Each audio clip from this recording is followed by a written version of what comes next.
I am here tonight for another episode of Around the Block. I am Rick Roberts. I am here in the Rogers Park neighborhood with my friend Scott Parker.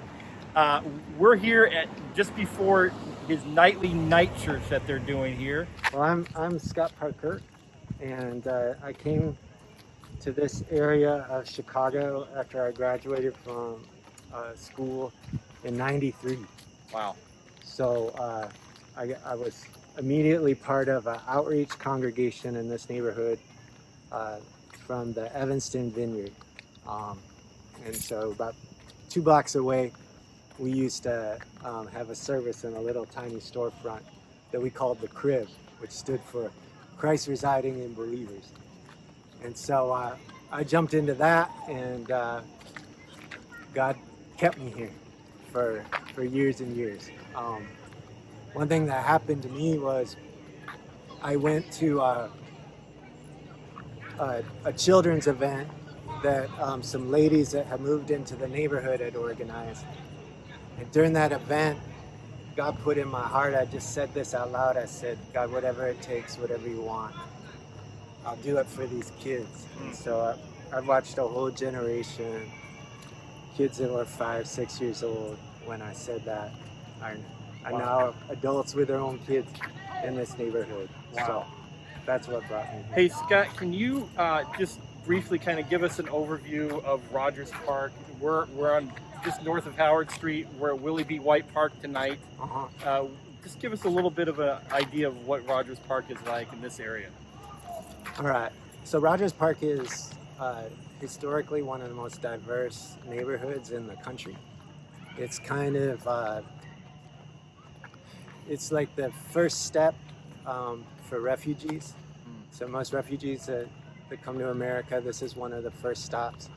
This was also one of the first stops for what I would call refugees from the projects. So this community had people coming from West Side projects, people coming from South Side projects, all showed up here in I think the late 80s, or early 80s maybe. And this right here used to be the park. Oh wow! And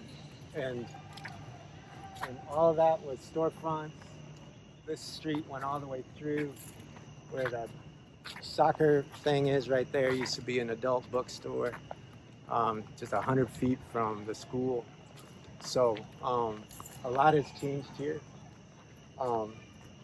But this neighborhood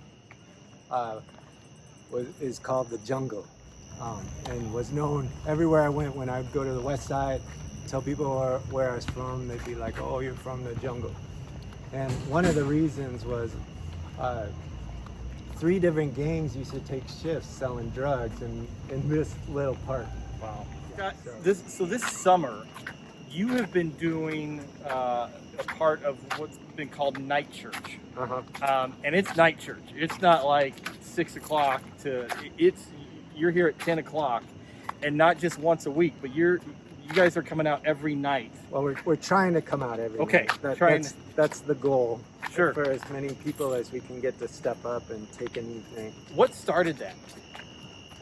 Well, I had planned to do night church on Fridays and Saturdays this summer. Last summer we did an open mic all summer long, and this summer, obviously we couldn't do that because of COVID. Another thing we do is a response to murder, and so we anytime there's someone shot and killed, we go to the place where they were killed and pray over that space. And we were doing one right over here, the street over, a young man named JJ, who is very involved with a lot of our ministers and a lot of our people, were shot and killed over there about 5 months ago. And we came out, me and about 2 or 3 other pastors, and prayed.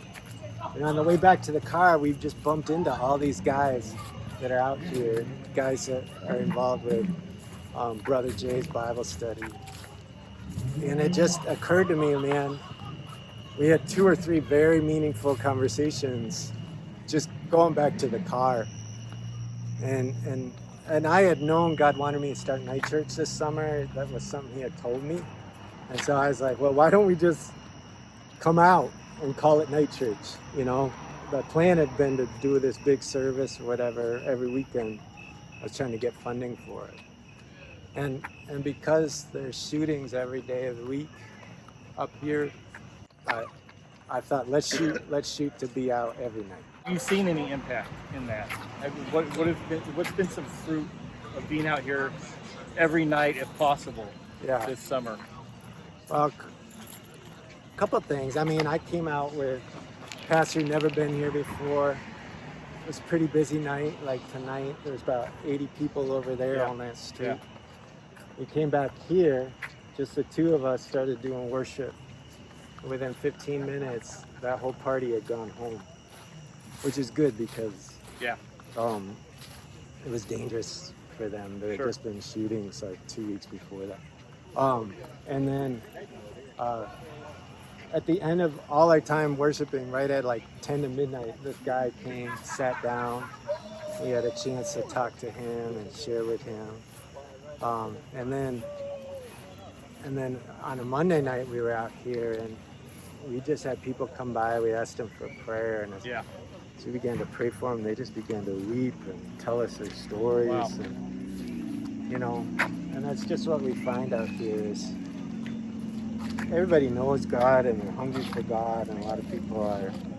They just need a reminder, and when they get around the presence of God, they respond to it.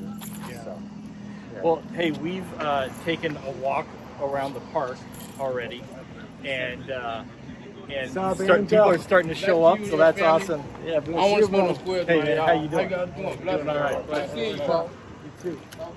And people are starting to show up and come by, and I see you built relationships. Hey, one of the reasons we're doing this, and I'm doing these little episodes, is because we really want to encourage people that are in their own neighborhoods and may want to just see what things are going on in different parts of the city, different parts of the world, but maybe be saying, hey, I want to do something. So what's one bit of advice that you would give, or one thing you've learned from doing something like this, where you're present every night and you just started showing up and praying? But I think what God's been impressing on my heart, two things. In Isaiah 5, it says that the reason that the jaws of Sheol have opened up and death is consuming Israel is because they chase after strong drink in the morning. And so this whole party lifestyle, the revelry, the lifestyle is really what drives the drug dealing, drives the violence, all that kind of stuff. And so if we're going to be the church that's going to reach people in darkness, we gotta go when and where. Yeah. And then as I'm reading through the Gospels, what I'm realizing is what we see Jesus always doing is going into a synagogue and confronting what people think should happen there. We see Jesus table fellowship with people you're not supposed to have table fellowship with. So what Jesus is always doing throughout the Gospels is he is repurposing both people and spaces. And what has happened in our city is we've said this neighborhood is bad, and so bad things can happen there. So this plot of ground is for drug dealing, is for shooting people, is for wickedness. And we say it. That's a bad neighborhood. Don't go there. Don't get stuck there. Right? And that's the opposite of what Jesus did. Jesus made unclean people clean, right? Jesus went into a synagogue and healed on the Sabbath. He changed what people thought about space and time and what it was used for. And so I believe that's what we're doing here. And so we're teaching people you can meet God at 10 to midnight. And this time and this space is not just for one type of activity. That's good. Well, Scott, I appreciate it. I appreciate you allowing us to hang out for just a few minutes and walk around Willie B. White Park. Appreciate you, man. And, thanks, brother. Yeah, awesome.